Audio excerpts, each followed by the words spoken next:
నాగమల్లేశ్వరి గారు ఏంటి ఈ స్క్రిప్ట్ గురించి ఏం చెప్తారు?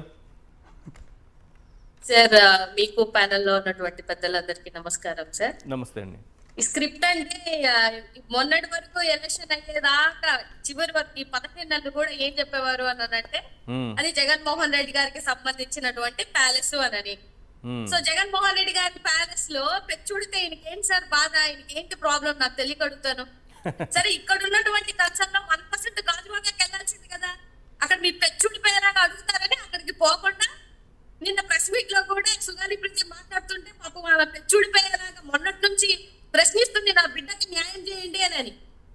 ఇన్నటి వరకు లేకుండా మరి ఇవాళ ప్రత్యక్షమయ్యాడు. మరి ఎక్కడికి వెళ్ళాడు, ఏ షూటింగ్ లో ఉన్నాడో నాకైతే తెలియదు కానీ సార్, అసలు ఒక డిప్యూటీ సీఎం గా ఉండి నువ్వు ఇలా షూటింగ్ చేయడానికి లేదు కూడా పెచ్చుడి పైన ఒక కేసు వేసి నీ మీద రిట్టేసి అడిగి కడుగుతుంటే ఇవాళ భయపడిపోయి ఇవాళ వచ్చి డైవర్షన్ పొలిటికల్ అనాలిసిస్ గా ఇవాళ చూపించి అక్కడ ఏదో స్క్రీన్ ప్లే చేస్తే జనాలు నమ్ముతారు అనుకుంటున్నారా సార్?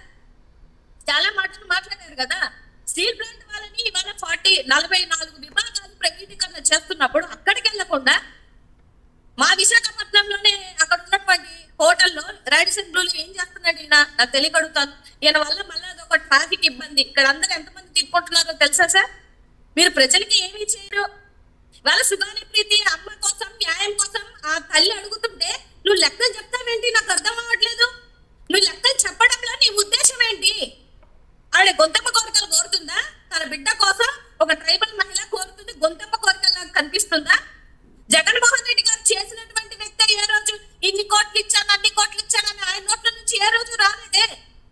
ఎవరో చేసింది మీ క్రెడిబిలిటీలో లాక్కోవాలని ఎంత మిసిక్కుగా మేము చేసామని మీ ఎమ్మెల్యేలు చెప్తుంటే సిగ్గులేదా మీకు? ఎట్లా చెప్తున్నారండి మీరు? నాకు అర్థం అవ్వట్లేదు.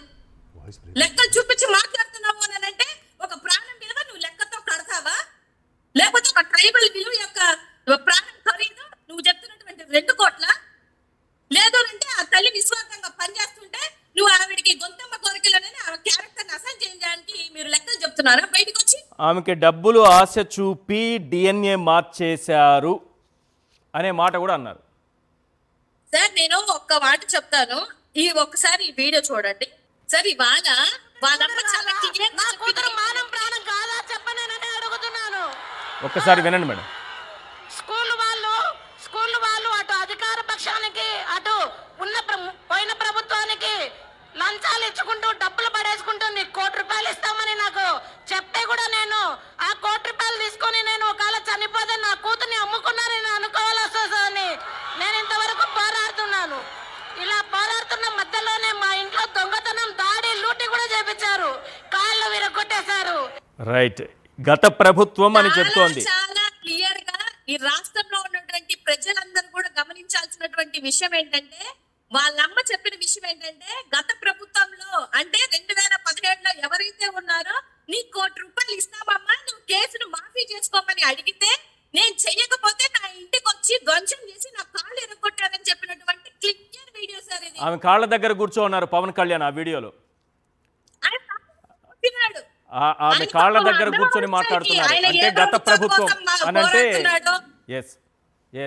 ప్లీజ్ ఎంత కాదు సార్. ఇప్పుడు కూడా మనం పవన్ కళ్యాణ్ అంటున్నాం కానీ పవన్ కళ్యాణ్ గారు నిన్న మాట్లాడినటువంటి ప్రెస్ మీట్ లో కూడా చెప్పేశాడు ఏమని, అప్పుడు ఉన్నటువంటి ప్రభుత్వం డిఎన్ఏ మార్చేసింది అని. అప్పుడున్న ప్రభుత్వం ఎవరిది? చంద్రబాబు నాయుడు గారిదే కదా. ఇప్పుడు ఆమె చైర్ కింద కాలు కింద కూర్చొని అక్కడ కూడా మాట్లాడుతున్నాడు కదా, అక్కడ ప్రభుత్వం కూడా ఎవరిది? చంద్రబాబు నాయుడు గారిదే కదా. సో చాలా క్లియర్ సార్. ఆవిడ చెప్తుంది ఆవిడ పోరాటము అప్పుడున్న ప్రభుత్వం మీదే. ఈయన అప్పుడు నిద్రపోయి ఇప్పుడు వచ్చి నేను సుగాలి ప్రీతికి న్యాయం చేయలేకపోతున్నాను డిఎన్ఏ మార్చేశారు అని అంటే ఎంత నిసిగ్గుగా చెప్తున్నారు సార్. ఇవాళ అదే వాడుకొని కదా నువ్వు డిప్యూటీ సీఎం పదవి తెచ్చుకున్నావు. అదే 32,000 మంది తప్పిపోయారని చెప్పే కదా డిప్యూటీ సీఎం పదవి తెచ్చుకున్నావు. అదే అక్కడ జరిగినటువంటి స్టీల్ ప్లాంట్ లో మీకు పౌరుషం లేదా? ఏం సంకలు నాకుతున్నారని చెప్పేసి మాట్లాడారు కదా. మరి మేమైతే ఆ మాట మాట్లాడలేము. మరి మీరేం చేస్తున్నారు ఇవాళ? మరి ఎందుకు అక్కడికి వెళ్ళలేకపోయారు స్టీల్ ప్లాంట్ వాళ్ళ దగ్గర? మీ పెచ్చు ఓడగొట్టారు కాబట్టి భయపడి అక్కడికి వెళ్ళకుండా ఇక్కడ ఏదో భవనంలో పెచ్చు ఊడింది అంటే పెచ్చు ఊడితే అక్కడ పడదా ఎక్కడో పడుతుందా? పైన ఏదో నాకు తెలిసి మనోళ్ళు కొంతమంది పెట్టారు, పైన బకెట్ కూడా ఉందంట. అది కూడా చూడండి ఒకసారి తెలుస్తుంది. బకెట్ నీళ్ళు అక్కడ వేసి బకెట్ అక్కడ పెట్టేశాడు పాపం. ఎవరిని ఏమార్చాలని చెప్పేసి ఇలాంటి రాజకీయాలు నీచ రాజకీయాలు చేస్తారు సార్? నాకు తెలియక అడుగుతాను. ఏది ఏమైనా కూడా ఈ ఉన్నటువంటి 4 సంవత్సరాల్లో మీరు ఎట్టి పరిస్థితుల్లో తప్పిపోయిన 32,000 మందిని మీరు తీసుకొని రావాలి. సుగాలి ప్రీతికి జరిగినటువంటి అన్యాయంలో నిందితులకి శిక్ష వేయించాలి. అలాగే స్టీల్ ప్లాంట్ ప్రైవేటీకరణ చేయాల్సినటువంటి బాధ్యతలు కూడా నీవే. ఎందుకంటే నువ్వే అన్నావు చెగువీరా అని, నువ్వే అన్నావు సుగాలి ప్రీతి అని, నువ్వే అన్నావు స్టీల్ ప్లాంట్ అని, నువ్వే అన్నావు 32,000 మంది తప్పిపోయారని. ఇవాళ ఏమైపోయారు వాళ్ళంతా? ఏమైపోయారు? నీలో ఉన్న చెగువీరా చచ్చిపోయాడా? చెప్పాలి కదా సార్ సమాధానం రాష్ట్రంలో ఉన్నటువంటి ప్రజలకి. ఎంత అమాయకులని మూర్ఖులని ఇందాక జూపడి గారు అన్నట్టు ఆడవాళ్ళ యొక్క విలువ తెలిస్తేనే కదా ఇతనికి ఇవాళ ఆడవాళ్ళ కోసం పోరాడడానికి ఫైట్ చేయడానికి.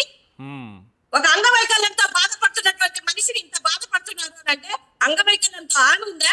ఈ కూటమి ప్రభుత్వం ఉందా సార్? అంగవైకల్యంతో నాకు తెలియకడుగుతున్నాను. కనిపించట్లేదా మీకు కళ్ళకి? ఆ తల్లి బతుకుతున్నటువంటి ప్రాధాయపడుతున్నటువంటి తీరు. ఎస్సీ ఎస్టీ కింద ఇచ్చినటువంటి అవి మీరు ఇచ్చేదని నాకు తెలియకడుగుతాను.